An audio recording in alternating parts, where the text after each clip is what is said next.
CM Revanth చేస్తున్న ప్రజాపాలన చూసి BRS ఎమ్మెల్యేలు ఓర్వలేకపోతున్నారని కాంగ్రెస్ కార్పొరేటర్లు మండిపడ్డారు.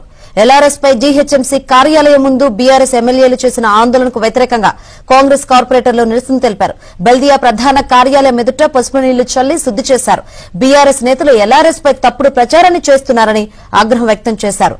బీఆర్ఎస్ నేతలకు ప్రజలు తగిన బుద్ది చెబుతారంటూ హెచ్చరించారు. కాంగ్రెస్ కార్పొరేటర్ల ఆందోళనకు సంబంధించి మరింత సమాచారాన్ని మా ప్రతినిధి నుమాన్ అందిస్తారు. నుమాన్, మనం చూడొచ్చు కాంగ్రెస్ కార్పొరేటర్లు ఉన్నారు, వారితో మాట్లాడదాము. ప్రభుత్వం ఏర్పడి 90 రోజులు గడవక ముందే, ఒక 100 రోజులు కూడా గడవక ముందే ఈ యొక్క ఇచ్చిన గ్యారంటీలో ఏదైతే ఉందో ఆ గ్యారంటీలలో 4 గ్యారంటీలను ఇప్పటికే అమలు చేస్తూ ఈ యొక్క ప్రభుత్వం గౌరవ ముఖ్యమంత్రి వర్యులు రేవంత్ రెడ్డి అన్న గారి ఆధ్వర్యంలో ఒక ప్రజాపాలన మన్నలు పొందుతుందనే ఉద్దేశంతో ఉన్న ఈ ప్రభుత్వాన్ని దీన్ని ఎలాగైనా చెడగొట్టాలనే ఉద్దేశంతో ఈ యొక్క కార్యక్రమాలు ఈ రోజు నుంచి వాళ్ళు స్టార్ట్ చేయడం జరిగింది. ముఖ్యంగా మనం గతంలో కూడా చూసాం, జీహెచ్ఎంసీలో దాదాపుగా 7,000 కోట్ల అప్పులు చేసి ఒక కాంట్రాక్టర్ కు కూడా పే చేయని దౌర్భాగ్య స్థితి ఆ ప్రభుత్వం తీసుకురావడం జరిగింది.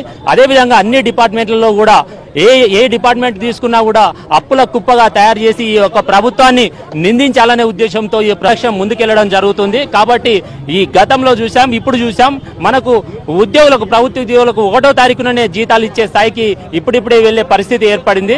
అదేవిధంగా ఈ ప్రభుత్వాన్ని చక్కదిద్దే పాలనలో మన గౌరవ ముఖ్యమంత్రి వర్యులు ఉంటే దీన్ని ప్రజల దృష్టిని మళ్లించడానికి వాళ్ళు ఈ లేనిపోని కార్యక్రమాలు చేస్తున్నారని చెప్పేసి ఈ సందర్భంగా తెలియజేస్తున్నాం. ముఖ్యంగా ఎల్ఆర్ఎస్ విషయంలో కూడా పేద ప్రజల దగ్గర గ్రేటర్ హైదరాబాద్ లో 1 కోటి జనాభా ఉండే ఈ గ్రేటర్ హైదరాబాద్ లో దాదాపు 25 లక్షల మంది కంటే ఎక్కువ పెండింగ్ లో ఉన్న ఎల్ఆర్ఎస్ ని ఒక గొప్ప కార్యక్రమంలో, ఒక యజ్ఞంగా స్టార్ట్ చేస్తున్న ఉద్దేశంలో దీనిలో తీసుకొస్తే ఈ ప్రభుత్వానికి మంచి పేరు వస్తుందనే ఉద్దేశంతో దీన్ని ఎలా అయినా కూడా ప్రజల దృష్టిని మళ్లించాలనే ఉద్దేశంతో ఈ యొక్క దొంగ డ్రామాలు ఆడడం జరుగుతుంది.